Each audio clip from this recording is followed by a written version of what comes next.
amados irmãos que estão agora acompanhando ao vivo Apóstolo Arnaldo e o Caio Fábio, diretamente de Brasília, né, Caião? Seja bem-vindo aí.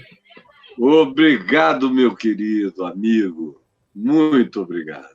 A gente estava conversando aqui nos bastidores que o Caio, né, se recuperou agora de uma dengue, né, Caio?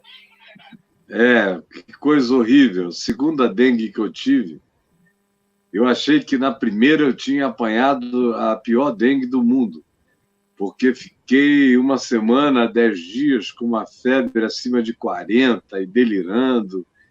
Eu tinha acabado de conhecer a Adriana, ela estava comigo, cuidando de mim. Fazia alguns poucos meses que a gente tinha se conhecido. E você delirando, você falava algumas coisas, tipo esses pastores. Pois é. Tipo essas coisas. Não, eu até acho que o delírio era por causa dela, né? Que estava lá cuidando de mim, então era fácil ficar delirando. Eu sei que delirando de tudo, a coitadinha não teve descanso durante a minha dengue. Mas eu com febre. Aí durou um tempo, 15, 20 dias eu estava me sentindo melhor e tal. 20 anos depois, aqui em Brasília, no lugar que eu moro, de vez em quando eles dizem que tem surto de dengue, porque as áreas são muito grandes, tem gente que tem lago, pequenas coisas com água. E aí, quando dá os surtos de dengue aqui no Lago Norte, eles passam falando e tal, anunciam. Eu nunca tive nada, achei que eu estava já imune de dengue, embora haja 4 cepas diferentes. 20 anos depois eu peguei dengue de novo. A Adriana pegou, eu fiquei tranquilo, trabalhando muito de manhã, de tarde, de noite. E aí, de repente, eu comecei a ter sintomas semelhantes aos dela e tive uma dengue que me quebrou todinho. Fiquei mais ou menos um mês parado. Oi? Agora era para dengue dar um tempo, porque quem está comandando agora é o corona, né? Então, poxa. Aí tem gente que até esquece que existem outras doenças, né? Tem gente que não dá nem para atravessar a rua, que está preocupado. Né? Poxa, tinha que ter uma moratória. Tinha que ter uma moratória de outras coisas. Tinha moratória de câncer, moratória de doenças virais, moratória de um monte de coisa, porque o Covid já basta, né? Então, mas o problema é que não tem moratória.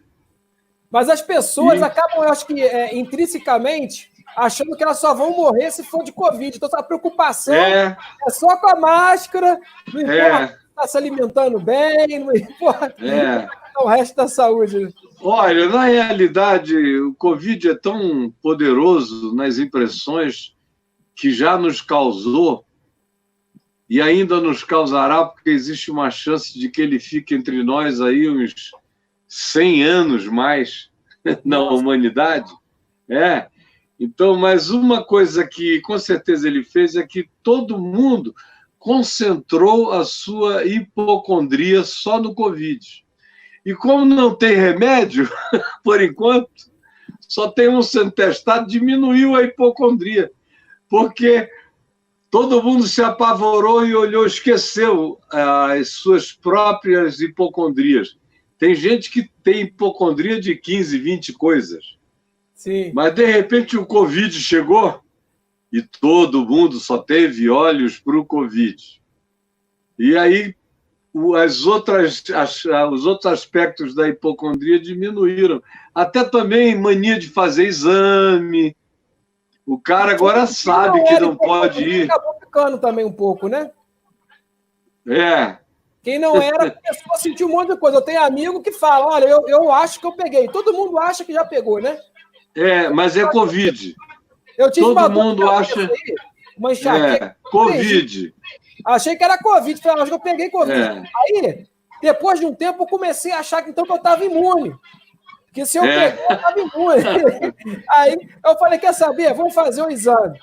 Aí fiz o exame, tudo negativo. Eu falei com a moça, olha, o primeiro exame que eu quisesse que desse algo positivo era esse, para poder mostrar que eu tinha pego e estava imune, mas não deu. Eu nunca tive. Não conseguiu pegar ainda? É porque quando começou esse negócio de Covid, eu estava fazendo uma turnê para São Paulo. Eu fiz 5 shows. E aí aquele negócio de abraçar todo mundo para tirar foto com todo mundo. Você imagina, 500 pessoas no show, 300 na outra. Aí eu falei, rapaz, eu acho que eu vou acabar pegando isso daí. E aí, graças a Deus, eu não peguei. Comigo, por enquanto, minha família aqui, a gente não pegou, não. Mas fica com isso na cabeça, né? Agora, todo momento é Covid, é Covid. E para quem já tem um pouquinho de hipocondria igual eu, meu Deus do céu. Aí você tá... O vento passou, arrepiou, você já diz, meu Deus, será que é um sintoma então, de Covid? Uma tosse, aí acabou. Covid. Por que eu estou tossindo? Por que eu espirrei agora? O que está acontecendo? Aí, se for seca, é pior ainda. Mas, quando ainda é uma tosse molhada, o cara, pelo menos, já elimina. Diz, bom, não é seca. E agora, as igrejas estão fechadas, né? As pessoas estão aprendendo que elas podem se comunicar direto com Deus sem precisar do pastor. Como é que fica agora a igreja? Pois é, rapaz, o problema é do pastor, não é? Por causa dos dízimos e ofertas. A pica das galáxias vai brochar. A pica das galáxias brocha sem audiência. É por isso. Eu estou até passando por necessidade. Você está... Você já está antevendo, né? Eu estou devendo todo mundo agora. Estou vindo cobrar na minha porta aqui. Mas é isso. Quando começou a Covid-19, eu preguei algumas mensagens sobre espiritualidade e uma relação íntima com Deus. E Jesus entra no teu quarto. Todas aquelas convocações para a intimidade, para a solitude, para o silêncio, e não para o palco, nem para a plateia. Falei de várias coisas assim, e disse o grande problema vai ser a falta de público para poder ser comovidamente provocado e levar o dinheiro até o gasofilácio. Essa é a agonia. Porque, por exemplo, você quer ver uma coisa? Igrejas presbiterianas, batistas, metodistas, congregacionais, as igrejas mais históricas, luteranas, episcopais. Esse pessoal não reclamou de nada. Por quê? Pois é. Porque eles estão acostumados a ter uma membresia frequente e contínua, não uma rodoviária, como as igrejas neopentecostais têm. É um rodízio. A igreja neopentecostal tem um rodízio, uma rodoviária. No entanto, as igrejas históricas não, eles já batizaram, sepultaram, enterraram e cuidaram de um monte de gerações, fora os novos que vão chegando. Então, aquilo já faz parte do olhar, já faz parte da cultura, ou seja, já faz parte até da família, dá o dízimo. O Dawkins Hofberg doou R$5 de evolução humana, pentecostal, tradicional, desigrejado, panteísta, agnóstico, ateu. Ou seja, Dawkins, você tem que sair do pentecostal e você vai atingir o ápice quando virar ateu. Mas olha só, o problema é que, em geral, dessas evoluções todas elas, começando de onde você queira, do Australopithecus ou de qualquer outro primata, quando chega no final, o cara dá a volta e diz, deu merda.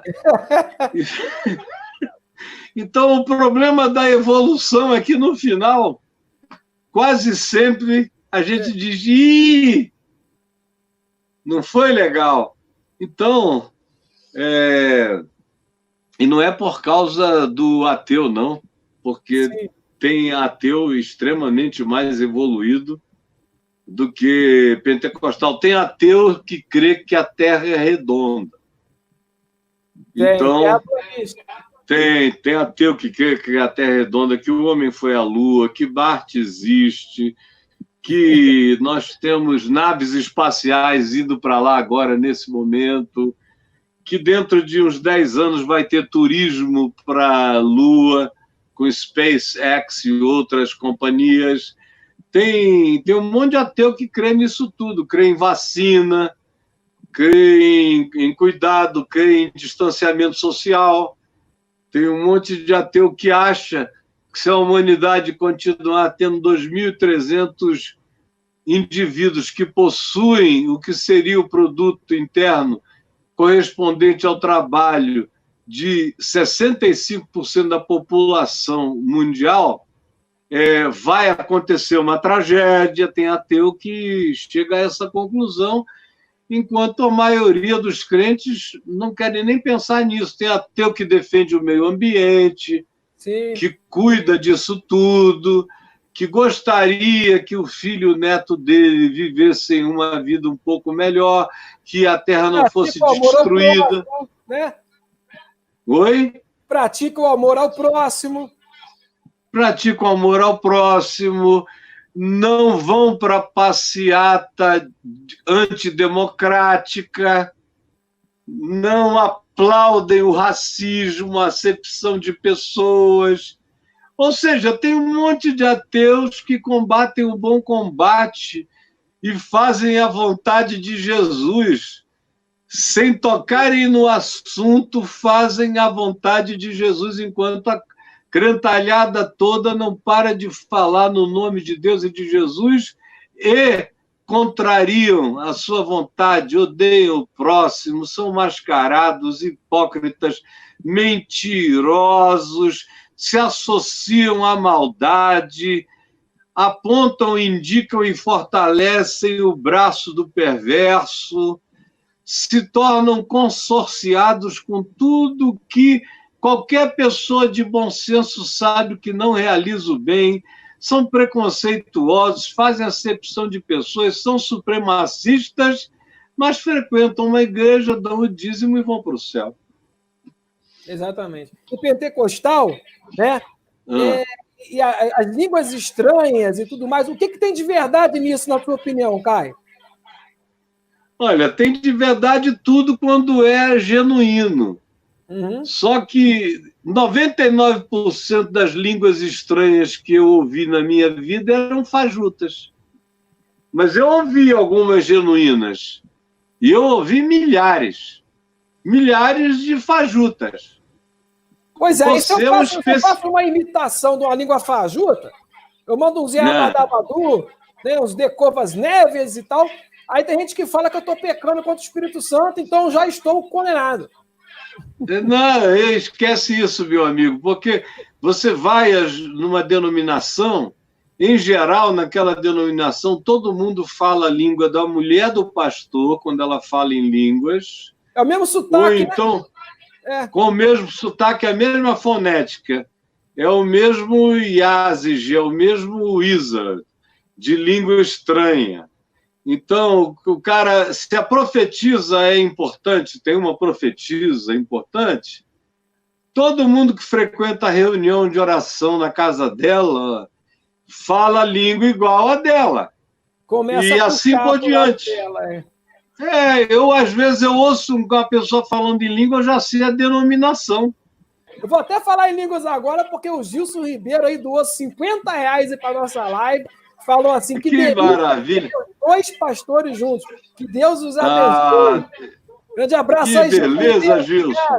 Por que esses pastores, eles têm tantos seguidores, ó, Caio? Porque, meu querido, Jesus disse que ia ser assim, né?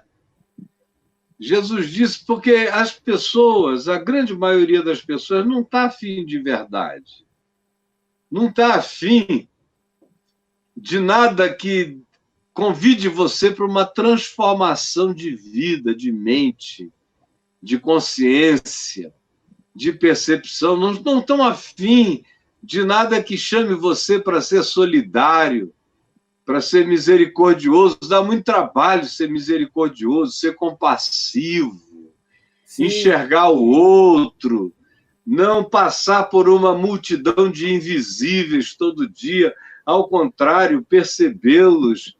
Dá muito trabalho ser generoso em casa, tratar com carinho, respeito e reverência a mulher, ensinar a família o sentido e o significado de paciência, de amor uns pelos outros. Dá um trabalho danado esse negócio todo. Então, é muito mais simples fazerem o que alguém numa ditadura religiosa manda. Isso é uma outra coisa. Há uma vocação extraordinária no meio da ignorância e da pobreza para ditatorialidade. São pessoas que não sabem realmente o que está acontecendo. Então, quando aparece alguém que diz, deixa que eu decido por você, é um alívio, é um alívio. Aí chegam esses caras, encontram essas pessoas que realmente não estão a fim de muita subjetividade. Não querem ter trabalho, vivem, né? Não querem ter trabalho. E tem vidas, já vivem vidas muito pobres, muito miseráveis, muito sofridas, não estão querendo nada que também traga demandas adicionais. Aí chega o cara ali e te promete que se você falar tchá-tchá-tchum-tchum-tchá-tchá-tim-tim-tchô-tchô e fizer isso todo dia, entrando numa novena e no final deixando algum dinheiro lá no gasofilácio, ou seja, onde seja, dentro de 30 dias a tua vida começa a mudar. E olha só, e você não tem nem que pensar, porque é tchá-tim-tim-tchô-tchô-tchô-tchô. Você não tem que refletir sobre nada. E a maioria, infelizmente, vai. A gente tem uma cultura no país mágica há muitos anos. A cultura indígena é animista, é mágica. A cultura africana é mágica, em certas medidas. Toda religião é mágica e o pentecostalismo é magicíssimo. E o neopentecostalismo é hiper mágico. Então, ele oferece um conjunto de magias, que essa foi a grande sacada do Macedo. Foi oferecer um pacote de magias, um combo de magias. Na porta da igreja está escrito Jesus Cristo é o Senhor. Isso atrai todos os crentes que idolatram o nome de Jesus. Não é nem que querem obedecer Jesus, entender o ensino de Jesus, seguir Jesus com consciência. Não. É só idolatram o poder desse nome, J-E-S-U-S. Esse nome é que tem poder, esse conjunto tem poder. Aí já está isso lá na porta, isso é mais forte do que tudo, do que tranca-rua, do que Zé Pilintra, do que qualquer outra coisa. Jesus Cristo é o Senhor. Aí você tem lá dentro, no início, você lembra no início, a linguagem era do encosto. Isso, tudo era encosto.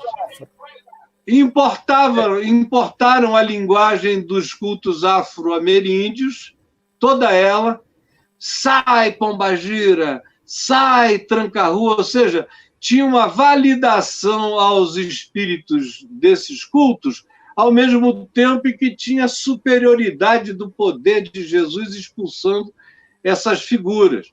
Então, ele foi criando um panteão onde tinham todos os cultos. Teve uma época que você pegava de segunda a segunda, tinha o dia em que a ênfase era candomblecista, tinha o dia em que a ênfase era kardecista, tinha o dia em que a ênfase era para os evangélicos, como se fosse um outro grupo. Eles foram fazendo os nichos e criaram um grande panteão, um panteão onde você tem promessa de tudo e não tem que transformar absolutamente nada. Como Macedo uma vez disse na Veja, e depois me confirmou pessoalmente. Eu aqui na Universal não quero nem saber se um cara está comendo 10 mulheres ou se tem uma mulher comendo 10 caras, desde que compareça e dê o dízimo, para mim está tudo bem. Ou seja, eu não estou dizendo que ele tem que se meter na vida de ninguém, eu estou dizendo que ele falou que o que ele trazia não tinha nenhuma preocupação de natureza relacional, ética, de como as pessoas estão vivendo, se elas estão bem, se elas estão mal, se elas estão se diluindo. É a quantidade, não é a qualidade, é a quantidade. Não. Quanto mais tempo, melhor. Ali no Rio, eles têm, o Macedo tem tipo um Maracanã, ali na zona norte do Rio de Janeiro, ali perto do Norte Shopping, que é uma igreja gigante. Quanto mais igreja, quanto mais número de pessoas, melhor. E aí não faltam promessas. A promessa é sempre objetiva, assim, é de Abraão, é a de Gideão, é a do fogo de Elias, é a da vara de Arão. Olha aí o Paulo está comentando aí, olha, a Igreja Universal pratica muita magia e cabala no Templo de Salomão para chamar mais fiéis. Eu concordo com o Paulo Solos, porque a Igreja Universal é um grande sincretismo. E é que as pessoas conhecem muito pouco sobre tudo isso. Elas vêm de longe e só veem aquilo que está ali na televisão. Eles não levam para a televisão tudo o que eles são. Você só conhece quem eles são e o que eles são quando você entra. Sim. E começa a fazer parte do processo que você vai vendo como é que as coisas são. Mas eles são absolutamente mágicos, sincretistas, e o que eles oferecem é magia, e vendem magia. E uma vez o Roberto Marinho, doutor Roberto Marinho, acho que foi aí por volta de 1990, ele me chamou para conversar. Aí eu cheguei lá no gabinete dele, mais ou menos na hora do almoço, e ele pegou um borrão de papel, uma caneta, a gente começou a falar, conversamos amenidades. Aí ele disse: eu quero falar sobre esta Igreja Universal. Aí eu falei: o que o senhor quer falar sobre a Igreja Universal? Ele falou: as cifras. As cifras. O senhor conhece as cifras? Aí eu falei: conheço. Eu sei quanto eles arrecadaram ano retrasado, ano passado, e provavelmente irão arrecadar esse ano. Eu tenho amigos lá dentro da estrutura que me falam as coisas. Aí ele falou: é porque eles têm o melhor negócio do mundo. Porque a commodity deles, que é Deus, é de graça. É vento, é a principal commodity, é a fé, é abstrata, não tem que ser fabricada em lugar nenhum, basta o cara entrar lá, aí ele gasta, promete tudo, recebe tudo, deve gastar 5%, 6%, 8% do que ele arrecada na estrutura, porque a commodity é de graça, o produto não tem que ser enviado, não tem que ser embalado, não tem nada. Nada. Aí você imagina, quanto é a fatura? O senhor sabe quanto eles faturam? Aí eu falei lá o valor que um líder da Universal, membro lá da diretoria, tinha me falado o valor naquele ano. É um lucro na casa. Eu não me lembro se era 1 bilhão e 200 milhões, era uma coisa assim, um número desse. Aí ele falou: veja só, o senhor tire 5%, foi o que ele gastou, o resto tudo é lucro. Você é um dos poucos que consegue reunir um ateu, né? Geralmente o ateu não vai muito com a cara do religioso, né? Mas eu não sou religioso. Abre aspas. Eu não sou religioso por isso. E também não tenho problema nenhum, não tento converter nenhum ateu. Por isso, tantos acabam se convertendo. Porque eu não tento, meu querido, eu não tento, eu não creio que Deus existe. Eu já chego dizendo, quando o cara quer discutir a existência de Deus comigo, eu digo, olha, eu não creio que Deus existe. Aí como? Mas você não é um homem de fé? Eu digo, sou. Mas não creio que Deus existe. Como assim? Eu digo, Deus não existe, Ele é. Quem existe é o Arnaldo, é o Caio, é a Lua, é o Sol. Agora, se Deus existisse, não seria Deus. Deus, para ser Deus, não pode existir. Deus que existe é criatura. Deus que existe é ídolo. Deus que existe é mensurável, é estudável, é anatomizável, é objeto de qualquer que seja a nossa capacidade de entendê-lo. E se eu o identificar e o entender e disser como ele já não é Deus, ele é meu colega de uma outra dimensão, de uma outra energia, qualquer outra coisa. Agora, Deus mesmo não existe. E por incrível que pareça, cara, eu declarei uma vez aí que eu era Flamengo, teve vascaíno deixando de me seguir. Meu Deus. Pessoas acabaram pessoal, meu amigo. Você quer ver, por exemplo... O pessoal tem uma sensibilidade clitoriana. Sensibilidade, pois é. Clitoriana. Eu, por exemplo, eu não concordo, por exemplo, com o posicionamento político do Gregório do Vivier. Mas você acha que eu vou deixar de assistir o vídeo dele? Eu acho ele um puto humorista, adoro os vídeos dele. Sabe? Então, acho que as pessoas têm que saber separar. E se você não rir assistindo o Gregório, se você não rir pelo menos 40% do show, tem alguma coisa errada com você. Eu sugiro que você procure um analista, porque mesmo que você não concorde com ele, não é possível que você esteja tão de mal com a vida assim que você não consiga se entregar à graça, mesmo que seja ideologicamente diferente da sua. Pelo amor de Deus, o fanatismo é uma coisa horrível, porque ela não deixa o cara rir daquilo que o cara acha engraçado.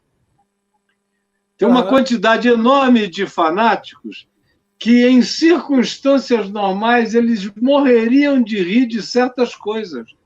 Mas porque eles abraçaram o compromisso daquele tipo de fanatismo, eles não riem de mais nada, embora em outras circunstâncias eles estivessem morrendo de rir, essa que é a verdade.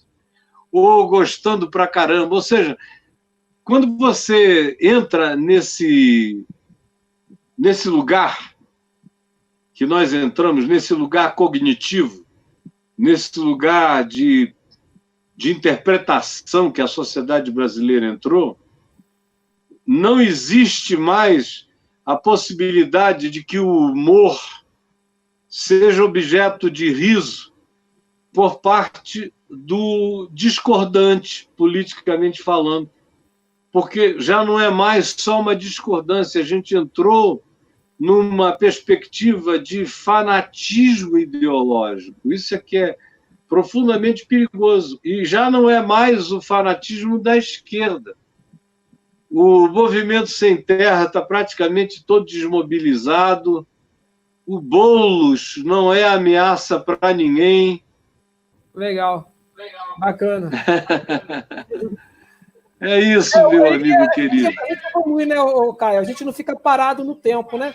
O Arnaldo de ontem e o Arnaldo de hoje são pessoas que podem sofrer mudanças, né? Isso é normal. Está em franco processo. Do ser humano, né? As opiniões mudam. O pastor Arnaldo, que hoje depois virou bispo, hoje é apóstolo, isso aqui na gozação eclesiástica da hierarquia eclesial, na vida real, está vivendo mudanças também diferentes e profundas. E vai mudar muito mais. Antes de ser vice-deus, você ainda pode ser cardeal. Pois, o que não falta é cargo, né? Muito obrigado, Caio, pela sua participação. Deus te abençoe também. Grande abraço.